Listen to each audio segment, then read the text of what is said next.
Morning and welcome back to this channel online study era. Guys आप सभी के अपनी चैनल ऑनलाइन स्टडी एरा पे मैं आप सभी का तहे दिल स्वागत कर रहा हूँ। जैसा कि आज का हमारा जो वीडियो हो रहा है ये क्लास 12 बिहार बोर्ड स्टूडेंट्स के लिए है, जिनका फर्स्ट लेसन का पूरा यहाँ पे समरी डिस्कशन होने वाला है। गाइज यदि आप ये पूरा वीडियो देख लेते हो तो आपके फर्स्ट लेसन से हर एक क्वेश्चन आप अटैम्प्ट कर पाओगे, हर एक ऑब्जेक्टिव क्वेश्चन आप सॉल्व कर पाओगे। ओके गाइज, चलिए हम लोग अपना टाइम ज़्यादा वेस्ट ना करते हुए हम लोग फोकस करते हैं हमारे अपने कंटेंट पे। जैसा कि आप सभी लोग यहाँ पे देख रहे हैं, लेसन आपका जो है लेसन नंबर 1 है, इंडियन सिविलाइजेशन एंड कल्चर। इसमें कुछ बातें जो है पॉइंट्स टू बी नोटेड में, मतलब जिसे बात को आपको इस तथ्य को आपको याद रखना है। सबसे पहली चीज़ें, ये जो रिटेन बाय किनके द्वारा लिखा गया है, ये लिखा गया है महात्मा गांधी जी के द्वारा। महात्मा गांधी जिन्हें राष्ट्रपिता कहा जाता है, जिन्हें बापू भी कहा जाता है। महात्मा गांधी जिनमें महात्मा का जी उपाधि जो है इन्हें रविंद्रनाथ टैगोर के द्वारा दिया गया था, और महात्मा गांधी जी ने रविंद्रनाथ टैगोर को जो है उन्हें गुरुदेव की उपाधि दी थी। महात्मा गांधी का जन्म 1869 में होता है और इनकी मृत्यु 1948 में होती है।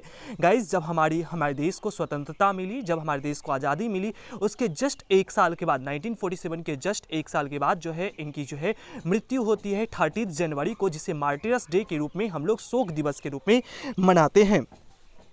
महात्मा गांधी जो है he was more a spiritual leader than a politician. Mahatma Gandhi एक आध्यात्मिक नेता थे, किसके तुलना में, एक पॉलिटिशियन की तुलना में। मतलब वह एक कोई बड़े पॉलिटिशियन नहीं बल्कि उससे ज़्यादा वह एक आध्यात्मिक नेता थे। इनकी ऑटोबायोग्राफी का नाम बनता है ऑटोबायोग्राफी। ध्यान रखेंगे, बायोग्राफी का मतलब होता है वैसी कोई भी किसी के जीवन के बारे में लिखना, कोई दूसरा व्यक्ति किसी के जीवन के बारे में लिखना, लेकिन ऑटोबायोग्राफी का ये मतलब होता है कोई व्यक्ति अपने जीवन के बारे में खुद से लिखते हैं, उसी को हम ऑटोबायोग्राफी कहते हैं। तो महात्मा गांधी की जो ऑटोबायोग्राफी बनती है वह बनती है माय एक्सपेरिमेंट्स विद ट्रूथ। यही आपसे डायरेक्ट क्वेश्चन पूछा जाएगा, my experiments with truth is written by whom, ये किनके द्वारा लिखी गई है, तो इसका हमारा आंसर बनेगा महात्मा गांधी जी के द्वारा। Next point, he used truth and non violence as the chief weapons against the British ruler. Mahatma Gandhi जो हैं सत्य और अहिंसा का यूज करते हैं, किसके रूप में, एक चीफ वेपन्स मतलब उनका मुख्य हथियार, मुख्य औजार के रूप में यूज करते हैं ब्रिटिशर्स के खिलाफ। जो ब्रिटिश जो हमारे इंडिया में जो शासन कर रहे थे उन सबको भगाने के लिए जो है उनके द्वारा जो यूज किया गया जो वेपन था, औजार था, वह था ट्रूथ और नॉन वायलेंस। हम लोग चलते हैं फर्स्ट स्लाइड पे। गाइस, आपको किसी तरह की कोई भी तरह की इंक्वायरी हो, किसी तरह की जानकारी चाहिए, आप मेरे इस नंबर पे मुझसे व्हाट्सएप करके जानकारी ले सकते हैं। चलिए हम लोग आगे की क्वेश्चंस, हम लोग जो है क्वेश्चंस नहीं सॉरी आज का जो हमारा जो एस्से है, ये इस एस्से को हम लोग संक्षिप्त में समरी में डिस्कशन करते हैं। अच्छा, एक चीज़ और ध्यान रखेंगे, इंडियन सिविलाइजेशन और कल्चर जो है एक प्रकार का आपका जो है ये एक एस्से बनता है, ये एक एस्से का ये टाइप बनता है। देखेंगे ध्यान से, Indian civilisation and culture, Indian civilisation culture is an essay written by Mahatma Gandhi. सबसे पहली लाइन में मैंने लिखा है इंडियन सिविलाइजेशन कल्चर, जो लिखा गया महात्मा गांधी के द्वारा। In this essay Gandhi ji elaborate description about the strong foundation of Indian civilization. इस एसे में गांधी जी वर्णन करते हैं, डिस्क्राइब करते हैं, किसके बारे में, तो भारतीय सभ्यता के बारे में वह पूरी तरह से वर्णन करते हैं। ही प्रेजेस, वह प्रशंसा करते हैं आवर एंशिएंट सिविलाइजेशन, हमारी पुरानी सभ्यता को, एंड सेज, और कहते हैं no other civilization of the world can be compare with our civilization. Book में आप इसी को पढ़ोगे तो यहाँ पे लिखा हुआ no other civilization can be beaten, मतलब कोई भी ऐसी दूसरे देश की सभ्यता नहीं है जो हमारे देश की सभ्यता को पीछे छोड़ जाए, जो हमारे देश की सभ्यता को जो है उससे कम आके, ऐसा कोई सभ्यता देश की नहीं है। कहने का ये मतलब है महात्मा गांधी के अनुसार जो हमारे देश की सभ्यता जो है, इंडिया की जो सिविलाइजेशन है, वह विश्व में सबसे अच्छी है, सबसे अनुकरणीय है, प्रशंसनीय है। महात्मा गांधी राइट्स दैट, महात्मा गांधी कहते हैं Indian civilisation is much more praiseworthy, भारतीय सभ्यता जरूरत से ज़्यादा, बहुत ज़्यादा यह प्रशंसनीय है, दैन द वेस्टर्न सिविलाइजेशन, किसके तुलना में, तो पश्चिमी सभ्यता के तुलना में यह जो काफ़ी ज़्यादा यह प्रशंसनीय है। According to him, Mahatma Gandhi के अनुसार civilization is the mode of conduct, civilization एक प्रकार का वो जरिया है, एक वो प्रकार का रास्ता है जो हमें सिखाता है morality, it teaches as the lesson of morality. Civilization is that mode of conduct which points out the man path of duty. ये लाइन आपकी बुक की है। सिविलाइजेशन वो एक प्रकार का रास्ता है, वो एक प्रकार का जरिया है जो मनुष्य को शिक्षा देता है। किसके बारे में शिक्षा देता है? तो सही राह पे चलने का। वह जो है आपके अंदर अगर सभ्यता नहीं है तो आप किसी से, आप अपने टीचर से, आप अपने पेरेंट्स से बहुत गंदे तरीके से बात करोगे, लेकिन वही आपके पास सिविलाइजेशन तो आप कितनी अच्छे से रिस्पेक्ट से बात करते हो। अब आप सोच रहे होंगे कई लोग ऐसे, चलो कोई भी जो है, जैसे कि आप अपने आस पड़ोस में देख रहे होंगे कुछ लोगों को जिनके पास सिविलाइजेशन नहीं, जो पढ़े लिखे नहीं है, जो बिल्कुल बेकार हैं, तो उनकी बात करने की तरीका और आप में बहुत अंतर होता होगा, क्योंकि आप सब तो बहुत होशियार, बहुत पढ़े लिखे और बहुत ही संस्कारी, सभ्यतापूर्ण आप स्टूडेंट हो। इसी वजह से नेक्स्ट साइड पे हम लोग आते हैं। महात्मा गांधी सेज डैट, महात्मा गांधी कहते हैं fate of many western countries, जो बहुत सारे जो वेस्टर्न कंट्रीज है जैसे कि रोम, ग्रीस, इस पिटिबल, जैसे कि हमारी जो कंट्री की बात कर रहे हैं, ग्रीस कंट्री की, रोम कंट्री की, इटली की, इन सब की स्थिति काफ़ी दयनीय है। दे change by the change of the time, ये जैसे जैसे दिन प्रतिदिन जो बदलते जाता है उसके अकॉर्डिंग ये भी बदलते चले जाते हैं, और उसमें जो गलत चीज़ें हैं उस चीज़ को भी ये अडॉप्ट कर लेते हैं, ये जो कंट्री हैं। But our civilization remains unchanged, लेकिन हमारी जो सभ्यता है वह इस सब के बावजूद भी अनचेंज्ड है। हमारी सभ्यता जो है वह इमूवेबल है, वह अपरिवर्तनशील है, वह परिवर्तित नहीं होती है, वह इमूवेबल है। नेक्स्ट इसी में जो है ऑन द अदर हैंड, दूसरे तरफ Indian civilisation is based on spiritualism and morality, जो भारतीय सभ्यता जो है वह स्पिरिचुअलिज्म, आध्यात्मिक, एंड मॉरलिटी, नैतिकता पे आधारित है।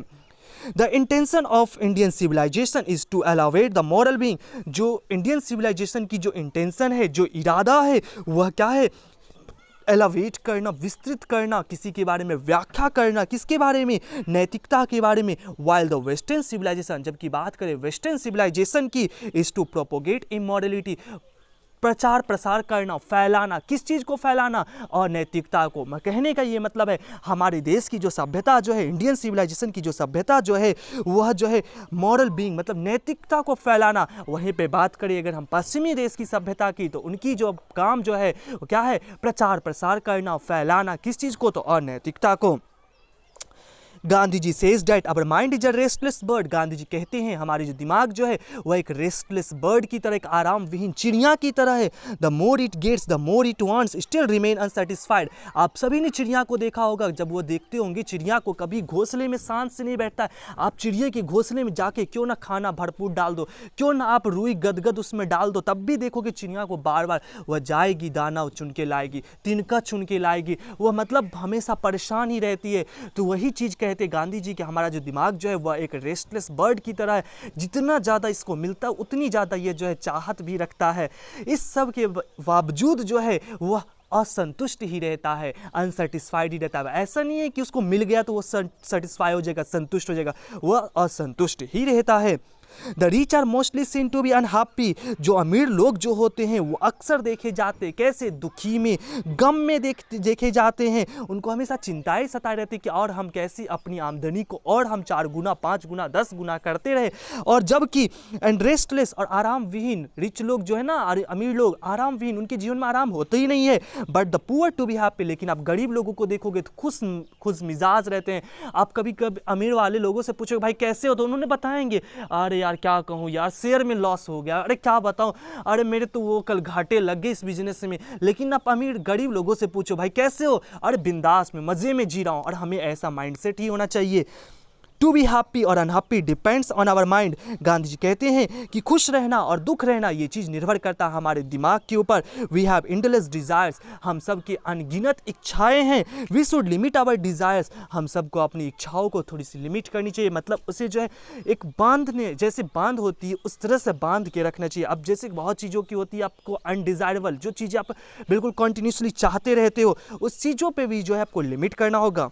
If we want to become happy, यदि हम सब चाहते हैं, क्या चाहते हैं? यदि हैप्पी होना, खुश होना, we should keep away from luxurious and wealth, हम सबको इस तरह की जो लग्जरी होती है, लग्जरी आप देखते होंगे ना, आप जो बस वगैरह होती है जिस पे लिखा होता है 2x2 लग्जरियस, वही वाली यहाँ पे लग्जरी की बात हो रही है। जो आराम जो चीज़ें हैं, वेल्थ है, वेल्थ धन जो चीज़ें, इस सब से जो आपको दूर रहना चाहिए। अवर फोर फादर्स हैव सेड, हमारे पूर्वज जो है कहते हैं, एंसेस्टर्स का भी मतलब पूर्वज होता है और फोर फादर्स का भी मतलब पूर्वज होता है। जो हमारे पूर्वज है वो कहते कहते हैं we should believe in the work, हम सबको उस कामों में विश्वास रखना चाहिए विच इज़ डन, जो किए जाते हैं, किससे किए जाते हैं, with our feet and hands, जो हमारे हाथों और पैरों की बदौलत, हमारे हाथ और पैरों की वजह से, की मदद से किए जाए। अब जैसे आज की जो दुनिया है जो पूरी तरह से जो है मटेरियल पर आधारित हो चुकी है, मतलब मशीन पे आधारित हो चुकी है, जैसे भी हो हम चीज़ें को कोशिश करते हैं कि कैसे भी हो कि हर एक चीज़ें मशीन पे आधारित है, जैसे जो भी काम है वो सब मशीन से करना, ये सब चीज़ों को जो गांधी जी ऐसा कहते हुए कि जो भी चीज़ें आप करो सब अपनी हाथ और पैर की बदौलत करो। The invention of machines cannot give us real pleasure, जो मशीन जो है उनकी खोज जो है हम सबको वास्तविक आनंद, वास्तविक खुशी कभी नहीं दे सकती है। इस सब को साइड में रखते हुए गांधी जी आगे कहते हैं, इसके साथ में आप एक और चीज़ याद रखेंगे, जो यूरोपियन जो कंट्री थे उन्होंने अपनी सभ्यता जो है, अपनी सिविलाइजेशन जो है वह सीखी, वह समझी, कहाँ से सीखी, तो ग्रीस से और रोम से। ये दो कंट्री का नाम याद रखेंगे, ग्रीस से और रोम से जो है ये दो कंट्री है जहाँ से यूरोपियन ने अपनी सभ्यता को सीखते हैं। Next, Indian civilisation and culture is an essay, sorry guys ये एक्चुअली फर्स्ट स्लाइड आ गया था, ओके थर्ड स्लाइड में आते हैं। Our forefathers followed the path led by rishis, हमारे जो पूर्वज थे वह उस मार्ग पे चलते थे जो ऋषि मुनि फकीर लोग कहते थे। एंड द महात्माज, यहाँ पे फकीर वैसे होना चाहिए था, महात्मा फकीर जो लोग कहते थे, ऋषि लोग जो कहते थे उनके रास्ते पे वो बताए, वो रास्ते पे चलते थे। देयर वर सिंपल पीपल, ऐसे बहुत साधारण लोग थे, who used to dependent on the agriculture occupation, मतलब ऐसे बहुत सारे साधारण लोग थे जिनको इस तरह की कोई भी दुनिया में इस तरह की चीज़ों पे, मटेरियल्स पे आधारित चीज़ों पे उन्हें विश्वास नहीं था। वो पूरी तरह से इतने साधारण थे कि वो एग्रीकल्चर पे डिपेंडेंट थे, वो खेती बाड़ी पे डिपेंडेंट थे, खेतियों में निर्भर करते थे।